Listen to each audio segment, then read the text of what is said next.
Hello welcome life style Malayalam. നമ്മൾ കാറുകൾ പറയുമ്പോൾ വേൾഡിലെ നമ്പർ 1 ആൻഡ് നമ്പർ 2 ആയിട്ട് എപ്പോഴും അങ്ങോട്ടും ഇങ്ങോട്ടും നിൽക്കാറുള്ളത് ഒന്നെങ്കിൽ ടൊയോട്ട ഗ്രൂപ്പ് അല്ലെങ്കിൽ ഫോക്സ് വാഗൺ ഗ്രൂപ്പ്. ഈ രണ്ട് കമ്പനികളാണ് കുറേ നാളുകളായിട്ട് വേൾഡിലെ ഏറ്റവും ടോപ്പ് സെല്ലിംഗ് കാറുകളായിട്ട് കാണാറുള്ളത്.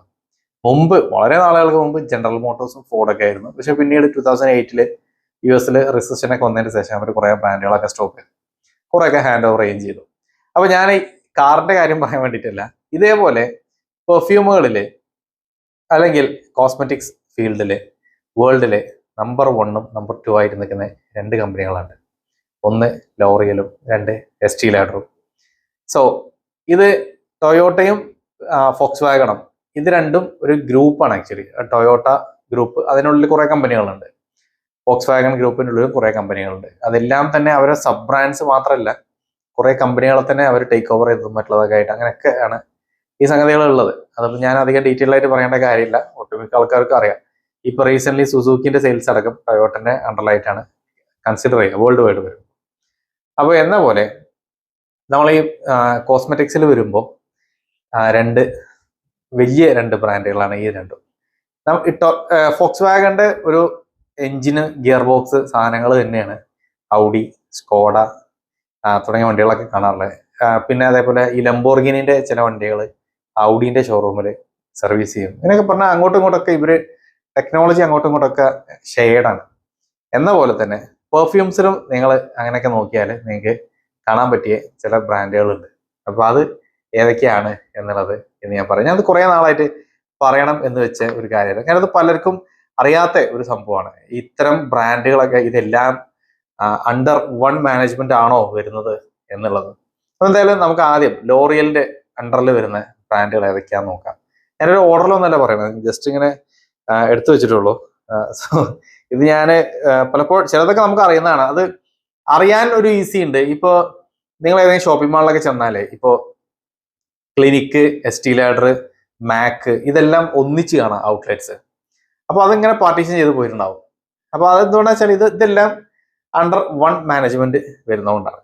എന്ന പോലെ അങ്ങനെ നമുക്കത് ഈസി ആയിട്ട് മനസ്സിലാക്കാൻ പറ്റും. ഇപ്പൊ ഈവൻ നമ്മളെ നാട്ടില് ആദിത്യ ബിർളന്റെ അണ്ടറിൽ കുറെ ഡ്രസ്സിന്റെ ബ്രാൻഡുകൾ വരുന്ന പോലെ ഈ ലൂയി ഫിലിപ്പും പീറ്റർ ഇംഗ്ലണ്ടും പിന്നെ ഏതായിരുന്നു നമ്മളെ അലൻ സൊള്ളി, ഇങ്ങനത്തെ സാധനങ്ങളെല്ലാം അണ്ടർ 1, അത് ഒരു കമ്പനീന്റെ പല ബ്രാൻഡുകളാണ്. എന്ന പോലെ നമുക്ക് നോക്കാം. സോ ഫസ്റ്റ് ലോറിയലിന്റെ ഉള്ളിൽ വരുന്ന പെർഫ്യൂം ബ്രാൻഡ്സ് ഞാൻ പറഞ്ഞുതരാം കേട്ടോ. സോ ഫസ്റ്റ് വൺ YSL ആണ്. YSL beauty.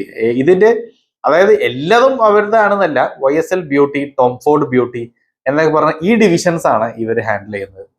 അപ്പോൾ YSL ബ്യൂട്ടി അഥവാ YSL വരുന്ന പെർഫ്യൂംസും കാര്യങ്ങളൊക്കെ ലോറിയലിന്റെ അണ്ടറിൽ വരുന്നതാണ്. സോ YSL എന്ന് പറയുമ്പോൾ വേൾഡിലെ ഏറ്റവും ടോപ്പായിട്ട് നിൽക്കുന്ന ബ്രാൻഡുകളിലൊന്നാണ്, ലക്ഷൂറിയസ് ആയിട്ടുള്ള ബാഗും മറ്റുള്ള കാര്യങ്ങളൊക്കെ ജസ്റ്റ് നോക്കിയാൽ മതി എന്ത് പ്രൈസ് ആണ് അവർ വരുന്നത് എന്നുള്ളത്. സോ അങ്ങനെയുള്ള ആ YSLന്റെ പെർഫ്യൂംസ് ലോറിയലിന്റെ അണ്ടറിൽ വരുന്നതാണ്. അതേപോലെ ലാൻകോമിന്റെ പെർഫ്യൂംസ്, ഇറ്റാലിയൻ ബ്രാൻഡാണ് ലാൻകോം, അതും ലോറിയലിന്റെ അണ്ടറിൽ വരുന്നതാണ്. So next Armani beauty, Giorgio Armani beauty. അർമാനിയുടെ വാച്ചും കാര്യങ്ങളും മറ്റുള്ളത് വേറെ ഉണ്ട്. പക്ഷേ ജോർജിയോ അർമാനിന്റെ ബ്യൂട്ടി സെക്ഷൻ അതും ലോറിയലിന്റെ ലോറിയലിന്റെ അണ്ടറിൽ വരുന്നതാണ്. വാലന്റീനോ, നമ്മുടെ വാലന്റീനോ ഊമോ ഒക്കെ ഉണ്ടല്ലോ. സോ ഈ വാലന്റീനോന്റെ പെർഫ്യൂംസും ലോറിയലിന്റെ അണ്ടറിൽ വരുന്നതാണ്. അസാരോ, മുഗ്ലർ, പിന്നെ അതേപോലെ റാൽഫ് ലോറൻ, ഡീസല്, പ്രാഡ, ഇതെല്ലാം അണ്ടർ ലോറിയലാണ്. അപ്പൊ ഈ പെർഫ്യൂംസ് എല്ലാം വരുന്നത് അണ്ടർ ഈ ഒരു കമ്പനീന്റെ അണ്ടറിലാണ്. സോ അത് നമ്മൾ ഇപ്പോൾ വേൾഡിലെ ടോപ്പ് സെല്ലിംഗ് പെർഫ്യൂംസ് ഒക്കെ എടുത്ത് നോക്കുമ്പോൾ വേൾഡിലെ നമ്പർ 1 ബ്യൂട്ടി കമ്പനിയാണ് ആക്ച്വലി ഇവര്, നമ്മുടെ ലോറിയൽ. സെക്കൻഡ് ആണ് എസ്റ്റീ ലോഡർ. സോ ഈ ഒരു വോളിയം ഇവർക്ക് കിട്ടുന്നത് ആക്ച്വലി ഇതുപോലത്തെ സബ് ബ്രാൻഡുകളിലൂടെയാണ്. അപ്പൊ അങ്ങനെയാണ് അവരുടെ ഒരു ബിസിനസ് സ്ട്രാറ്റജി കിടക്കുന്നത്. അപ്പൊ എന്തായാലും ഇത്രയും ബ്രാൻഡ്സ് നമുക്ക് ലോറിയലിന്റെ അണ്ടറിൽ വരുന്നുണ്ട്. ഇനി അതേപോലെ എസ്റ്റീ ലാഡറിന്റെ അണ്ടറിൽ വരുന്ന പെർഫ്യൂം ബ്രാൻഡ്സ് ഏതൊക്കെയാണെന്നുള്ളത് നോക്കാം. സോ എസ്റ്റീ ലാഡറിന്റെ അണ്ടറിൽ വരുന്ന ഏറ്റവും പോപ്പുലർ ആയിട്ടുള്ള ഒരു പെർഫ്യൂം ബ്രാൻഡാണ് ടോം ഫോർഡ് ബ്യൂട്ടി. അഥവാ ടോം ഫോർഡിന്റെ പെർഫ്യൂംസ്. അവരുടെ ഡ്രസ്സും കാര്യങ്ങളൊന്നുമല്ല, ടോം ഫോർഡിന്റെ പെർഫ്യൂംസ് വരുന്നത് എസ്റ്റി ലാഡറിന്റെ അണ്ടറിലാണ്. പിന്നെ ഒരു ബ്രാൻഡ് കിലിയൺ ആണ്. കിലിയൺ അത്രയും എക്സ്പെൻസീവ് ആയിട്ടുള്ള ലക്ഷൂറിയസ് ആയിട്ടുള്ള niche brand, French niche brand Kilian വരുന്നതും എസ്റ്റി ലാഡറിന്റെ അണ്ടറിൽ തന്നെയാണ്. പിന്നെ ഒരെണ്ണം നമ്മുടെ ക്ലിനിക്കാണ്.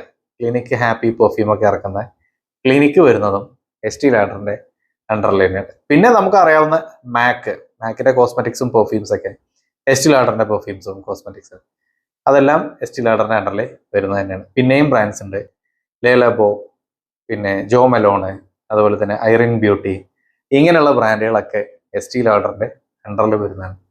സോ ഇതെല്ലാം ആക്ച്വലി എന്താ പറയാ കണക്റ്റഡ് ആയിട്ടുള്ള ബ്രാൻഡുകളാണ്. അപ്പൊ ജസ്റ്റ് ഈ ഒരു ഇൻഫർമേഷൻ ഞാൻ പാസ് ചെയ്തതെന്നുള്ളൂ.